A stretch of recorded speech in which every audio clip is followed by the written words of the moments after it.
ഒരുമിച്ച് കുർബാനയ്ക്ക് പോകണം, സാധിക്കുമ്പോൾ ഒരുമിച്ച് വേദപുസ്തകം വായിക്കണം, ഒരുമിച്ചതുപോലെ വചനം കേൾക്കാൻ പോകണം. ആത്മീയ സമർപ്പണം വേണം.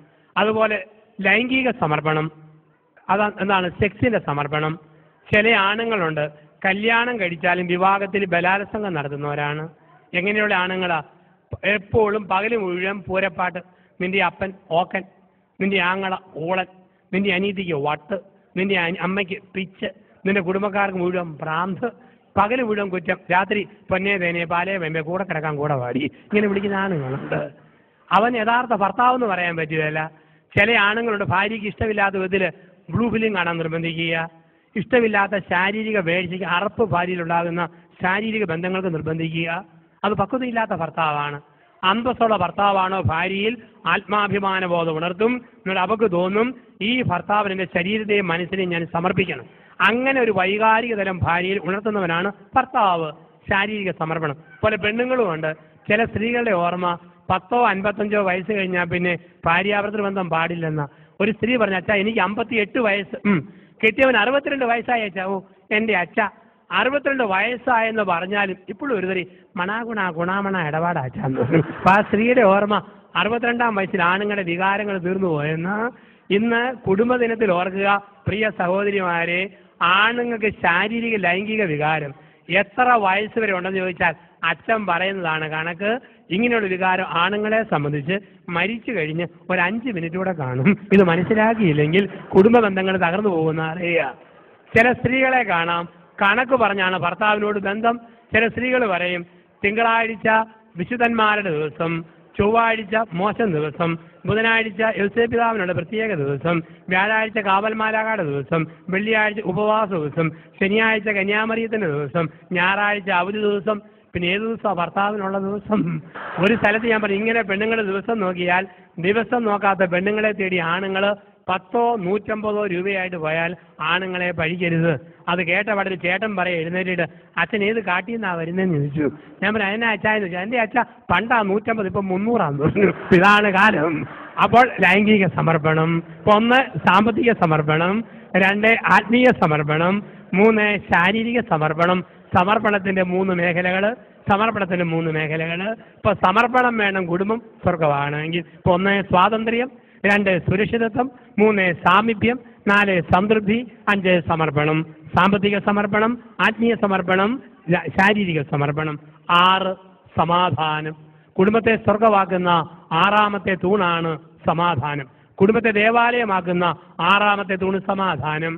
എന്തെല്ലാം വേദനയുണ്ടെങ്കിലും ഭാര്യയുടെയും ഭാര്യ വീട്ടുകാരുടെയും സ്വന്തം വീട്ടുകാരുടെയും സമാധാനം തകർക്കുന്ന ഒരു വാക്കും ഭർത്താവ് സംസാരിക്കരുത്.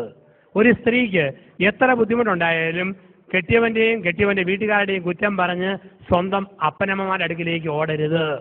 തൊണ്ട പുഴുത്തോ ഞൊണഞ്ഞിറക്കുക. ലോകത്താരോടും പറയരുത്. എത്ര സഹിക്കേണ്ടി വന്നാലും സമാധാനം തകർക്കരുത്.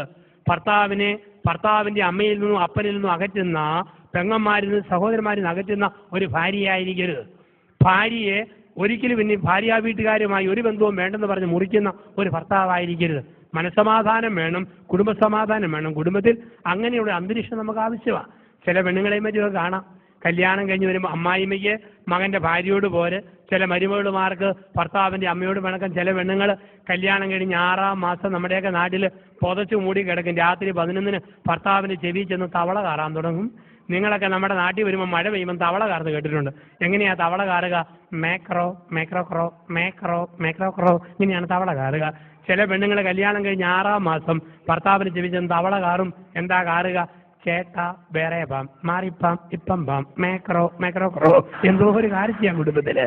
ഇവിടെയാണ് സമാധാനം തകർക്കുന്ന ഒരു ഭാര്യയാകരുത്, സമാധാനം തകർക്കുന്ന ഒരു ഭർത്താവായിരിക്കരുത്. കുടുംബത്തിൽ സമാധാനം വേണം. ചിന്തകളെ അവസാനിപ്പിക്കാൻ സമയം കഴിഞ്ഞതുകൊണ്ട് 7ാമത് കുടുംബത്തെ സ്വർഗമാക്കുന്ന, ദേവാലയമാക്കുന്ന അവസാനത്തെ തൂണാണ് കുടുംബത്തിൽ സ്നേഹം.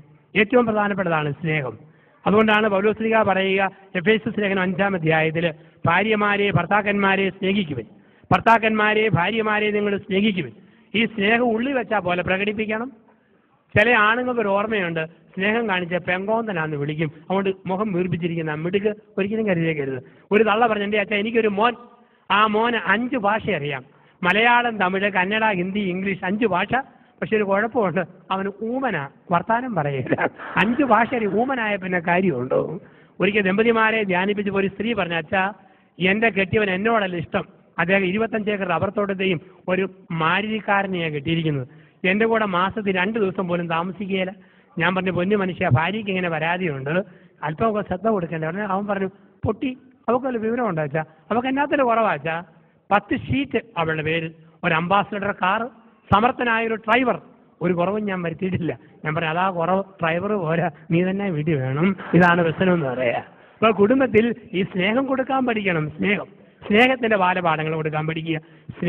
ഓർത്ത് നോക്കിക്കേ, സ്നേഹിക്കുന്ന ഭർത്താവുണ്ടോ ഭാര്യ ഏത് കുരിശും ചുമക്കും. സ്നേഹിക്കുന്ന ഭാര്യയുണ്ടോ ഭർത്താവ് ഏത് ഭാരവും എടുക്കും. ഒന്ന് ഓർത്ത് നോക്കുക, സ്നേഹിക്കുന്ന ഭാര്യ ഭർത്താക്കന്മാര് 5 മൈൽ നടന്നാലും തോന്നും 500 മീറ്ററേ ആയിട്ടുള്ളൂ. ഉരുമി സ്നേഹത്തിൽ പോകുമ്പം ഏത് മലയാറ്റൂർ മല കയറിയാലും തോന്നും, ഏത് കുന്ന് കയറിയാലും തോന്നും അല്പം പോലും കയറിയിട്ടില്ല, ഒരുമിച്ചാ പോക്ക്. ഏത് പാവയ്ക്കാ തിന്നാലും കയ്പില്ല, ഏത് പുളി കടിച്ചാലും പുളിപ്പില്ല, ഒരു പ്രശ്നവുമില്ല. 25-ാം വയസ്സിൽ ഒരു സ്ത്രീ മോനെ പ്രസവിച്ചു. മോൻ ഇങ്ങനെ വളർന്നു വന്നപ്പോൾ അപ്പം മരിച്ചു. അമ്മ മോനെ വളർത്തി, എരുമയും പശുവിനെയും വളർത്തി. ഇഷ്ടം പോലെ ഈ പശുവിനും എരുമയ്ക്കും പരുത്തിക്കുരു പുഴുങ്ങി കൊടുത്തു, ഓക്കെ കലക്കി കൊടുത്തു, പിണ്ണാക്ക് ഒടിച്ചു കൊടുത്തു, തവിട് അടിച്ചു കൊടുത്തു, ഇഷ്ടംപോലെ പാല് വിറ്റ് കാശുണ്ടാക്കി. ഈ മോൻ ഇങ്ങനെ വളർന്നു വന്നു. അവന് സകലമാന തുണിയും തള്ള അലക്കി കൊടുക്കും. അവൻ്റെ 25-ാം വയസ്സിൽ അമ്മ ഇവനെ കൊണ്ട് പെണ്ണ് കെട്ടിച്ചു. മിടുക്കി പെണ്ണ്, മാലാക പെണ്ണ്. അവൾ വന്നിട്ടും അവിടെ സകലമാന തുണിയും തള്ള തന്നെ അലക്കി കൊടുക്കും, ഒരു പണിയും ചെയ്യേണ്ട. ഈ പരുത്തിക്കുരു പുഴുങ്ങിയത് പശുവിൻ്റെ എടുത്ത് കൊടുത്തോണം, ചോറും കറിയും വിളമ്പി കൊണ്ടുപോകണം, ഒന്നും ചെയ്യേണ്ട. ഇവനോ അമ്മ ഇഷ്ടം പോലെ പണം ഉണ്ടാക്കുക, പൈസ കൊണ്ട് ചെന്ന് സാധനം മേടിച്ചു കൊടുത്താൽ മതി. പക്ഷെ 6 മാസമായിട്ടും ഇവർക്ക് ഒരാഗ്രഹം നടക്കുന്നില്ല. മുട്ടി ഒരുമിച്ചിരുന്ന് ഒരു വാ ചോറുണ്ണണം. ഇവനൊരാഗ്രഹം ഒരു ഉരുളി ഉരുട്ടി ഇവിടെ വായി കൊടുക്കണം, അവക്കൊരാഗ്രഹം ഇവന്റെ വായി കൊടുക്കണം. ഇങ്ങനെ അടുത്തിരിക്കുമ്പോൾ തള്ള നടുക്കോട് കയറിയിരിക്കും, ഉരുള തന്നെ പോവും, വാ മാറിപ്പോവും, പിന്നെ എങ്ങനെ കൊടുക്കാൻ? അങ്ങനെ 6 മാസം കഴിഞ്ഞ് ഒരു ദിവസം ഇവൻ 6 മണിക്ക് അങ്ങാടി സാധനം മേടിക്കാൻ പോയി. തള്ള പശുവിനുള്ള പരുത്തിക്കുരു പുഴുങ്ങി വെച്ചു, ഓക്കെ കലക്കി വെച്ചു, പിണ്ണാക്ക് ചേർത്ത് വെച്ചു, ചോറും കറിയും തയ്യാറാക്കി വെച്ചു. അപ്പം തള്ള പറഞ്ഞു, മോളെ ഇത് നീ വിളമ്പി എടുത്തോണം കേട്ടോന്ന്. പെട്ടെന്ന് തള്ളയ്ക്ക് ഒരു തലകറക്കവും തൊണ്ടയ്ക്ക് വേദനയും. തള്ള പറഞ്ഞു, എൻ്റെ തല കറങ്ങുന്നു, തൊണ്ടയ്ക്ക് വേദന, കാലുറയ്ക്കുന്നില്ല, കിടക്കാൻ പോവാ. അവൾ പറഞ്ഞു, അമ്മയ്ക്ക് വിളമ്പി തന്നിട്ട് കിടന്നാൽ പോരെ. എങ്ങനെ വിളമ്പാനാടി, കാലുറയ്ക്കുന്നില്ല. അവൻ വരുമ്പം പശുവിനുള്ള പരുത്തിക്കുരു പിടി എടുത്തു കൊടുത്തോണം, ചോറും കറിയും വിളമ്പി കൊണ്ടോണം, ഞാൻ കിടക്കാൻ പോവാ. തള്ള മുറിക്കകത്ത് കയറി മുറി പൂട്ടി. ഇവള് സന്തോഷം കൊണ്ട് ചാട്ടം ചാടിയിട്ട് പെരയുടെ ഓടും തള്ളിക്കൊണ്ടാ പെണ്ണ് പൊങ്ങിപ്പോയത്. ഇന്ന് മുട്ടിയിരുന്ന് ഉണ്ണാവല്ലോ. പെട്ടെന്ന് കരണ്ട് പോയി, മഴ തുള്ളാൻ തുടങ്ങി. 7:15 ഭർത്താവ് 2 പാക്കറ്റ് ചെറിയ മെഴുകുതിരിയായിട്ട് വന്നു. അവള് പറഞ്ഞു, ചേട്ടാ അമ്മയ്ക്ക് തലകറക്കം, തൊണ്ടയ്ക്ക് വേദന, നമുക്ക് മുട്ടി ഒരുമി ഒന്ന് ഉണ്ണണം. ഇവരെന്ത് ചെയ്തു, 2 ചെറിയ മെഴുകുതിരി മേശപ്പുറത്ത് കത്തിച്ച് വെച്ചു. മെഴുകുതിരി കത്തിച്ച് പുറത്ത് ചെന്ന് 2 മാങ്ങ തല്ലി താഴെ ഇട്ടു, തേങ്ങ ഉടച്ചു, മുളക്, ഉള്ളി, തേങ്ങ, ഈ മാങ്ങ ഇതെല്ലാം കൂടെ നല്ല ചമ്മന്തി ഉണ്ടാക്കി പാത്രത്തിൽ നിരത്തി വെച്ചു. മേശപ്പുറത്ത് എടുത്തു വെച്ചു. 1 കുടം വെള്ളം കൊണ്ടുവന്ന് വെച്ചു. 2 ഗ്ലാസ് അടുപ്പിച്ച് വെച്ചു. 2 പ്ലേറ്റ് ഉരുമിയിട്ടു. 2 കസേര ഒന്നിനുമേൽ ഒന്നായിട്ട് മുട്ടിച്ചിട്ടു. എന്നിട്ട് 2 പേരും കൂടെ മങ്ങിയ തിരിയും കൂടെ അകത്ത് ചെന്ന് 1 കലം ചോറ് കൊണ്ടുവന്ന് വെച്ച് വിളമ്പി ഉണ്ണാൻ തുടങ്ങി. 8:30 മുതൽ 10:30 വരെ ഇവനെ നുരുട്ടി ഇവിടെ വായിൽ, ഇവിടെ നുരുട്ടി ഇവന്റെ വായിൽ, ഇടയ്ക്ക് സപ്പോർട്ടായിട്ട് തേങ്ങാ മാങ്ങ ഉള്ളി ചമ്മന്തി നാക്കേലും അണ്ണാക്കേലും തേച്ച് കൊടുത്തു. അങ്ങനെ 10:30 വരെ ഉണ്ടു. 10:30 ആയപ്പോൾ അവസാനത്തെ ചോറും തീർന്നു, അവസാനത്തെ ചമ്മന്തി തീർന്നു, അവസാനത്തുള്ള വെള്ളവും തീർന്നു. കൈ നീട്ടി പഠിച്ച് നോക്കി ഏമ്പക്കവും വിട്ട് ഇവർ എഴുന്നേറ്റ് പോകുമ്പോൾ ഈ മരുമോള് പ്രാർത്ഥിച്ചു, ദൈവമേ അമ്മായിമ്മ മരിച്ചില്ലേലും തൊണ്ടയ്ക്ക് വേദന 1 മാസക്കാലം തുടരണേ. തള്ള സുഖമായിട്ട് കിടന്നുറങ്ങി. രാവിലെ നല്ല കതിനാക്കുറ്റി പോലെ തള്ള ചെയ്താ പൊങ്ങി വരുന്നു. അമ്മയ്ക്ക് ഏറ്റവും ഇഷ്ടപ്പെട്ട സാധനമാണ് പഴയ കഞ്ഞിക്കകത്ത് മോര് ഒഴിച്ച് മുളകും ഞെരടി കരിവേപ്പിലയും തിരുമ്മി കഴിക്കാൻ. തള്ള വെച്ച് പഴയഞ്ചോറുണ്ടോ ഓടി. എൻ്റെ അമ്മ മുഴുവൻ തീർന്നു. എന്നാ വട്ടിവയറാടി, 1 കരം ചോറ് മൊത്തം തീർന്നു. എൻ്റെ അമ്മ മുട്ടി ഉരുമി ഉണ്ടപ്പം തീർന്നെന്ന് പറഞ്ഞാൽ മതിയല്ലോ. എന്നാ നീ പോയി കുറെ ഉണക്ക ഓല കൊണ്ടുവരാൻ പറഞ്ഞു. ചൂട്ട് അടുപ്പി തീ കത്തിക്കാൻ വേണ്ടി, കാപ്പി അനത്താൻ വേണ്ടി. ഇവിടെ ഉണങ്ങി ഓല പെറുക്കാൻ പോയപ്പോഴത്തേക്കുണ്ട് 20 മിനിറ്റ് കഴിഞ്ഞ് ഓല കൊണ്ടുപോയിട്ടു. തള്ള പറഞ്ഞു, എന്നുപോലാടി നീ എന്നോട് നുണ പറയാൻ തുടങ്ങി. എന്നാ അമ്മേ നീലടി പറഞ്ഞ മുഴുവൻ തീർന്നു. അതെ, എവിടെ ആടി മുഴുവൻ തീർന്നു, ഇങ്ങോട്ട് വാടി. ചോറും കടത്തിന് മൂടച്ചട്ടി പൊക്കിയപ്പം 1 കലം ചോറ് അതുപോലെ ഇരിക്കുന്നു. തലേ രാത്രി സ്നേഹത്തിന്റെ തിരതള്ളലിൽ ഈ തേങ്ങാ മാങ്ങ ചമ്മന്തി കൂട്ടി കഴിച്ചു തീർത്തതാ. പക്ഷെ എന്നാ പറ്റി, മുട്ടി ഉരുമി മങ്ങിയ വെട്ടത്തിൽ വിളമ്പി തറഞ്ഞില്ല, കലം മാറിപ്പോയി. പശുവിന് കൊടുക്കാൻ പുഴുങ്ങി വെച്ച പരുത്തിക്കുരുവിന്റെ കലവാ കോരി വിളമ്പിയതും ഉരുട്ടി ഉണ്ണുന്നതും അടിച്ചകത്തോട്ടാക്കുന്നതും. അതുകൊണ്ടാണ് പറയുക, ദമ്പതിമാരെ നിങ്ങൾ പരസ്പരം സ്നേഹിക്കുന്നു. സ്നേഹം ഉള്ളിടത്ത് രുചിഭേദം അറിയുകയില്ല, ഭാരം അറിയില്ല, കുരിശറിയില്ല, ഒന്നും അറിയില്ല. അവിടെയാണ് പറയുക, ഭാര്യ ഭർത്താവിനെ സ്നേഹിക്കണം, ഭർത്താവ് ഭാര്യയെ സ്നേഹിക്കണം. അങ്ങനെ സ്നേഹിക്കുന്ന ഒരു കുടുംബമായിട്ട് മാറുവാൻ ദൈവമായ കർത്താവ് നമ്മളെ വിളിക്കുന്നു. അതിന് നമ്മൾ കേട്ട ഈ ചിന്തകൾ 2009 ഒക്ടോബർ മാസമൊക്കെ അവസാനിച്ച ഒരു ദിവസങ്ങളിൽ നമ്മൾ കേട്ട ചിന്തകൾ അനുഗ്രഹിക്കട്ടെ. നമ്മൾ സമർപ്പണ പ്രാർത്ഥനയിലൂടെ നമ്മുടെ ചിന്തകളെ ദൈവതിരുസന്നിധിയിലേക്ക് നമ്മൾ കൊടുക്കുന്നു. ദൈവാനുഗ്രഹം യാചിച്ചുകൊണ്ട് പ്രാർത്ഥനാ ശുശ്രൂഷയിലേക്ക് നമുക്ക് കടന്നു വരാം. നമ്മളെല്ലാവരെയും കുടുംബങ്ങളെയും ദൈവകരങ്ങളിൽ കൊടുക്കാം. സകല അനുഗ്രഹവും നല്ല ദൈവം നമ്മുടെ കുടുംബത്തിൻ്റെ മേൽ സമൃദ്ധമായി വർഷിക്കട്ടെ.